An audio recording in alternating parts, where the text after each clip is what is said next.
Sahyadri top 10 news या बातमीपत्राचे प्रायोजक आहेत Mac Care super speciality hospital Ahmednagar.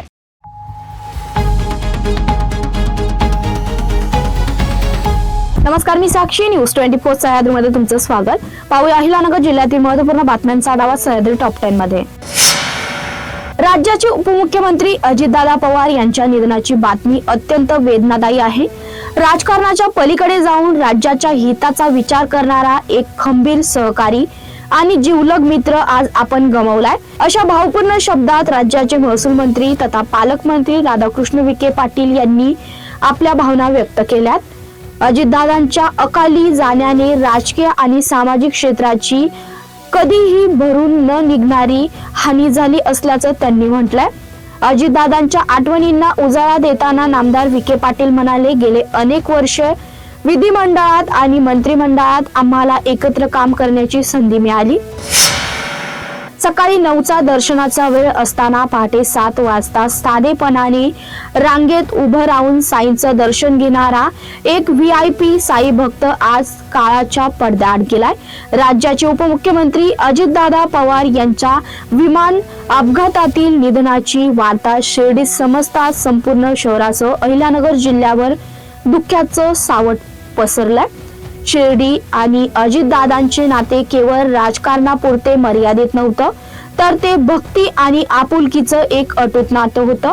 Ajitdada शिर्डीत आले की केवळ सरकारी कामात अडकून न पडता राष्ट्रवादीच्या सामान्य कार्यकर्त्यांच्या घरी जाऊन त्यांची अस्तेवाईकपणे चौकशी करायचे।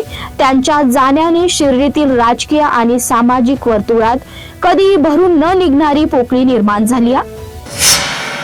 संगमनेर तालुक्यातील कुर्ले गावात कत्तल करण्याच्या उद्देशाने बांधून ठेवलेल्या तब्बल 24 गोवंश जनावरांची संगमनेर तालुका पोलिसांनी सुटका केली आहे। या कारवाईत एक टेम्पो जप्त करण्यात आलाय असून एकूण 46 लाख रुपयांचा मुद्देमाल हस्तगत करण्यात आलाय। ही कारवाई काल मध्यरात्री 12:30 वाजेच्या सुमारास करण्यात आली आहे। याबाबत संगमनेर तालुका पोलिसांकडून मिळालेल्या माहितीनुसार गणेश दगडू कदम आणि शमशुद्दीन मोशुद्दीन सय्यद यांनी कत्तल करण्याच्या उद्देशाने 24 गोवंशीय जनावरे गणेश कदम यांच्या घरासमोर चारा पाणी न देता बांधून ठेवली होती। महाराष्ट्राच्या राजकारणातील एक धगधगतं नेतृत्व, शिस्तीचा भोक्ता आणि विकासाचा ध्यास घेतलेला उपमुख्यमंत्री अजित पवार यांच्या आकस्मिक निधनाने संपूर्ण राज्यावर शोककळा पसरली आहे। राजकीय पलटावरून एक दादा माणूस हरपला, अशा शब्दात युवा नेते विवेक कोल्हे यांनी आपल्या भावना व्यक्त करत दादांना भावपूर्ण श्रद्धांजली अर्पण केली आहे। ही बातमी केवळ दुर्दैवी नव्हे तर मनाला चटका लावणारी आणि अकल्पित असल्याची भावना त्यांनी व्यक्त केली आहे।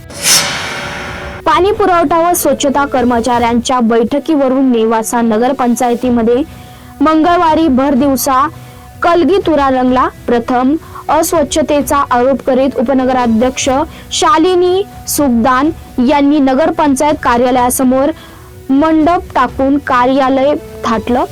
बुधवारी नगराध्यक्ष डॉक्टर करणसिंह गुले यांनी कार्यालयासमोर मंडपातच कामकाज सुरू केलं, त्यामुळे नेवासा नगरपंचायतीचा कारभार सध्या रस्त्यावर सुरू झालाय।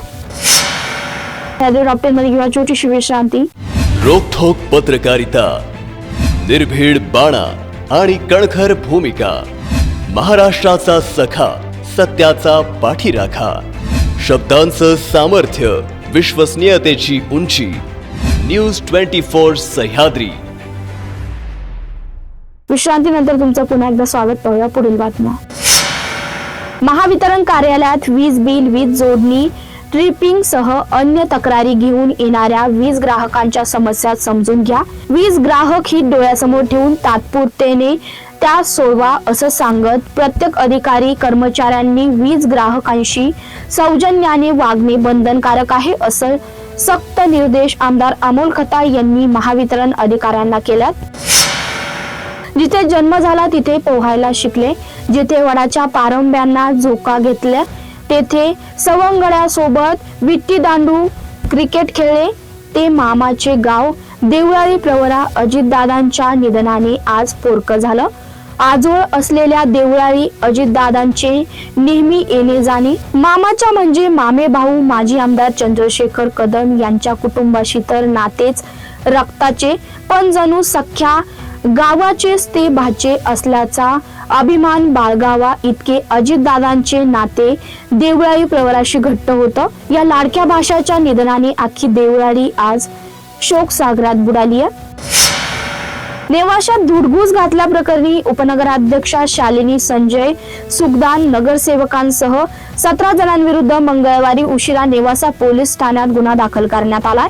या प्रकरणी नगराध्यक्ष डॉक्टर किरण सिंह भाऊसाहेब घुले यांनी फिर्याद दिली आहे। नगराध्यक्षांच्या दालनात फिर्यादीत म्हटलं आहे की मंगळवारी सकाळी 11 वाजेच्या दरम्यान नगराध्यक्ष डॉक्टर घुले व त्यांचे सहकारी दालनात कामकाज करीत असताना दालनाबाहेर आरडाओरडा सुरू होता।